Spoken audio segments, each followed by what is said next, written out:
Girias family, இது நம்ம family. அன்புள்ள Girias, இது நம்ம family. புதுச்சேரி மாநிலம் காரைக்கால் மைதீன்பள்ளி வீதியில் வசித்து வருபவர் வடிவேலு. இவர் கட்டடம் கட்டும் பணிகளை செய்து வந்தார். கடந்த 2008ஆம் ஆண்டு காரைக்கால் பசும்பொன் நகரில் வசிக்கும் பிரெஞ்சு குடியுரிமை பெற்ற ஹென்றி வேலண்டைன் சவரிநாதன் என்பவரின் வீட்டு கட்டுமான பணிகளை வடிவேல் மேற்கொண்டுள்ளார். இந்த ஹென்றி வேலண்டைன் சவரிநாதனுக்கு பிலோமினா என்ற மனைவியும் சந்திர சவரிநாதன் என்ற மகனும் ரெஜியா என்ற மகளும் உள்ளனர். இந்த நிலையில் ஹென்றி வேலண்டைன் சவரிநாதன் குடும்பத்துடன் வடிவேலு மிக நெருக்கமாக பழகி குடும்பத்தில் ஒருவர் போல மாறியுள்ளார்.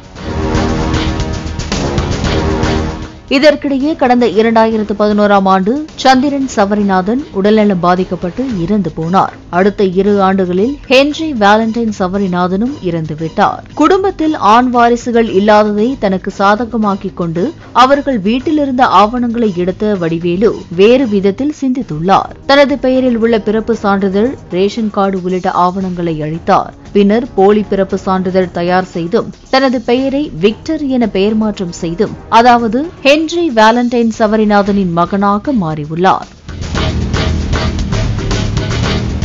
பின்னர் காரைக்காலில் வடிவேல் என்ற பெயரிலும் பிரான்சில் விக்டர் என்ற பெயரிலும் சுமார் 10 ஆண்டுகளுக்கு மேலாக வாழ்ந்து வந்துள்ளார்.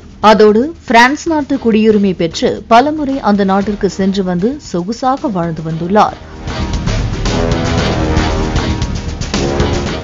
ஆனால் வடிவேலுவின் தில்லாலங்கடி வேலைகள் பற்றி அறிந்த ஒருவரும் காரைக்காலில் இருந்தார். அவர் வேறு யாருமல்ல, வடிவேலுவின் நெருங்கிய நண்பரான நித்தீஸ்வர் என்பவர்.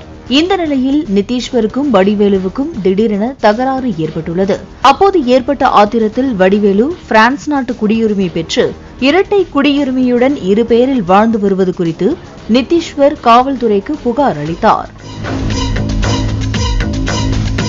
தொடர்ந்து வடிவேலுவை கைது செய்த நகர காவல் நிலைய போலீசார் வடிவேலுவை காரைக்கால் நீதிமன்றத்தில் ஆஜர்படுத்தி சிறையில் அடைத்தனர்.